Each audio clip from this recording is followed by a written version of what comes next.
শুনে রাখো, আকতিরু মিন যিকরি হাদিমিল লাযযাতিল মাউত।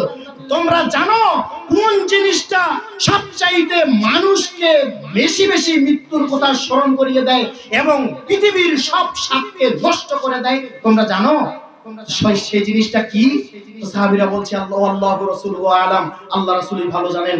তো আল্লাহ রাসূল সাল্লাল্লাহু আলাইহি ওয়াসাল্লাম বলছেন তা হচ্ছে মৃত্যু। কি? মৃত্যু। এই মৃত্যু সব দুনিয়ার সব স্বাদকে নষ্ট করে দেয়। সব স্বাদকে কে নষ্ট করে দেয়? মৃত্যু। আপনি মৃত্যুর কথা বেশি বেশি করে স্মরণ করবেন, দেখবেন কি জানেন, আপনার কাছে মনে হবে কিসের দুনিয়া, কার জন্য করছি, কার জন্য ছুটছি, কার জন্য এত কিছু করছি, কিছুই করব না, আল্লাহ তাকদিরে যা রেখেছে তাই হবে, এর বাইরে একটুকু হবে না। এটাই আপনার তখন চিন্তাধারা আসবে। আর আপনি যখনই মনে করবেন যে না, ছেলেটাকে ইঞ্জিনিয়ার বানাতেই হবে যে কোনো মূল্যে, 10 বিঘা সম্পত্তি বাপের ভাগ পেয়েছি, বিক্রি করে হলেও ছেলেটাকে ইঞ্জিনিয়ার বানাবো, মেয়েটাকে ডাক্তারি পড়াবো, যত কষ্ট হোক, এইরকম সবকিছু ভাবতে ভাবতে ওই সাপের মতো একদিন আপনি মরে সোজা হয়ে থাকবেন, সেই দিন আর কোনো লাভ হবে না। এজন্যই আল্লাহ তাআলা বলছেন যে তোমাদেরকে